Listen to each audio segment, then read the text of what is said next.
Well, thank you so much for joining me today, Bruce.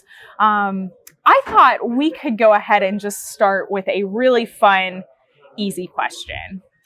Can you tell us a little bit about your history and how you got into agriculture? I know agriculture has been in your blood for a really long time, but how did you decide it was something you wanted to do for the rest of your life? Yeah, good question. It takes me back many years ago, I guess. I'm born and raised in Delaware County, Indiana. And in Delaware County, I was very active in 4-H and FFA somewhat. But while I was there, I had some friends that were already in the ag industry and the seed industry, selling seed. And I got asking them questions because I was about my junior year in high school. I was asking those questions because what am I going to do with my life, And so they were telling me about, in the seed industry and agronomy. And I'm like, well, what's agronomy? And, it's the study of crops and soils. And so that sounds pretty interesting to me. So I did a lot of work there at high school in the greenhouse as well. I loved doing work with plants. And so that's how I got down that path of going into studying agronomy. So that's what got me into it. You mentioned you started with an agronomy degree, which is a perfect degree, I think, to start with when you want to go into agriculture. But I know now you're more into sales and marketing than agronomy. So what's something you like about focusing on sales and marketing in particular? Yeah, so while I was at Purdue, that's where I received my degree in agronomy. You were exposed to many different types of things, soil health, plant health. You're involved with microbiology. You were took sales courses with Dr. Downey. And so I graduated, and then my first career job out of Purdue actually was with Purina Mills in a feed mill. That was short-lived, and I moved into a sales role with the regional seed company there in Indiana. And I was a district sales manager for 6 years. But at the same time, I was not only a sales manager, but I was also an agronomist. So I was like a sales agronomist. So as a sales rep, I didn't need to call my agronomist up and say, hey, can you come out here and help me? I could really solve a lot of problems right there on the farm with my customers then, while still being in the sales role. And so the sales has just kind of been rolling with me over my career, and I'm still in sales, and I deal a little bit with agronomy because I'm dealing with plants still. Right. Perfect. That sounds like a great way to be able to streamline solution solving. Correct. Yeah. I mean, it all comes together for me, I guess. So I know you've been working for ABM for plenty of years now, but what is the number one thing you've seen that's different about working with ABM since you have all this experience in ag? But I know ABM is a fantastic company to work with.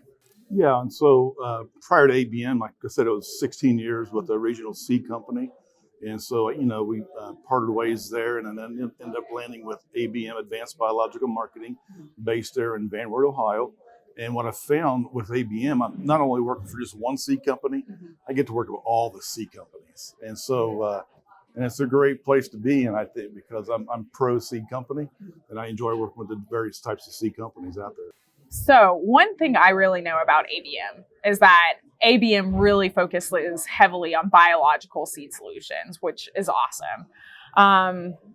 Did you have to have a learning curve when you first came in? I know not every company specializes in biologicals. Yeah, and that's another good question. Like I mentioned a while ago, there it's studying, my agronomy. I took courses like biology and microbiology and yada, yada. And then I come to ABM, I don't know, 25, 30 years later, and I'm starting to learn about ABM's microbial lineup. And I'm starting to hear the terminology that I heard back at Purdue, and it starts to come back to you over time. But then I'm thinking, man, I wish I would have paid more attention in that microbiology class at Purdue at this point, but it was hindsight. But I'm still learning. It's a learning curve, and there are newer things coming down the pipeline as well. Being in the biological industry is exciting. So what's the number one thing you learned when you came into ABM? Well, obviously I had to learn the microbials, how the beneficial microbials work with the plant root system, and how it benefits the plant. And so at ABM, we deal with fungi and bacteria, and we focus primarily on what we call endophytic. Endophytic means it goes inside the plant root system. Exophytic would attach to the outside of the plant.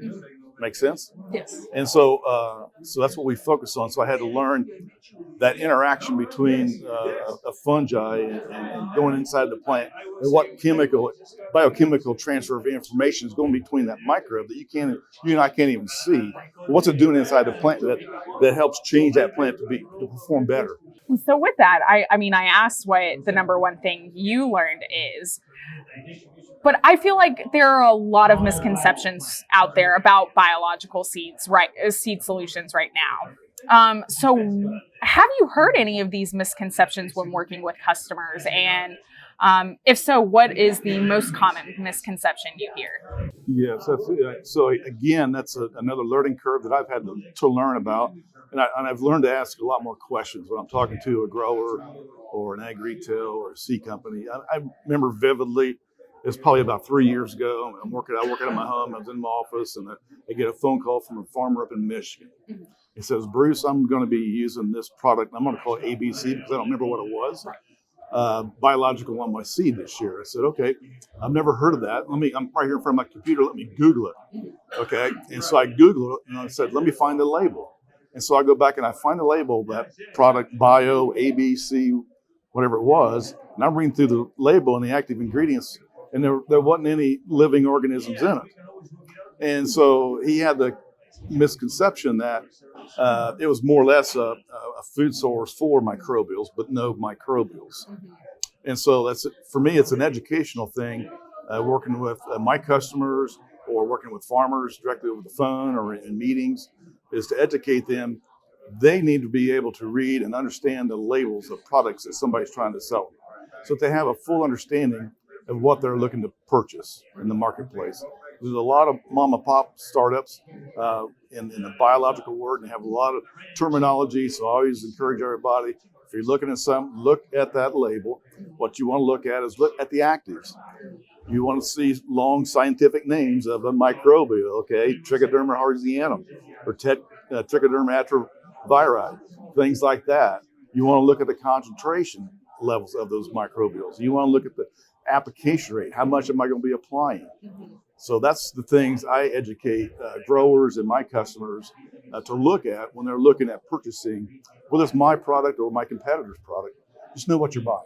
And if they have any questions, they can always give you a call, right? Absolutely. Yeah, absolutely.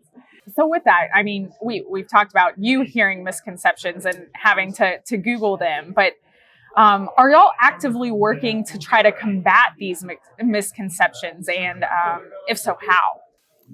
Absolutely, we do. Oftentimes we'll get asked to come speak at meetings, whether it may be our chief science officer, Dr. Molly Cato Davison, come into conferences like this to speak about biologicals, or other conferences. Dan Custis, our CEO, might speak. I might get to speak more on a one-on-one with a grower or with an ag retail or with a seed company, and to be able to educate them. Everybody in our company is putting out a concerted effort to educate the industry. What's a true biological? And for my last question, the last thing I wanted to ask you is, I mean, it's the start of a new decade. So what is something else that is exciting you in ABM's future right now? Whether that's something in the pipeline or just something you're just excited to see ABM grow into. Yeah, absolutely. And something in the pipeline that's just recently been released from ABM back in December is a new product that ABM's coming out with. It's pending EPA registration. A product called Atroforce. And Atroforce is a biofungicide plus nematicide, plus it's actually also a biological root enhancer as well, plant enhancer. And so it's what's different about this with the nematicide, though, is that the fungi that we're working with in this product actually blocks egg hatch. So what we're doing is actually reducing the number of eggs from hatching in the soil profile. So it's different than what's commonly out there. We're not targeting the adults or the juvenile nematodes, but it's going after the eggs. So it's another mode of action, so to speak, in the industry. So to me, that's exciting that ABM's coming out with something like this. Perfect. well, we will have to keep looking out for it in the future. So thank you so much for sitting down with me, Bruce. We had a great time. Absolutely. Thank you.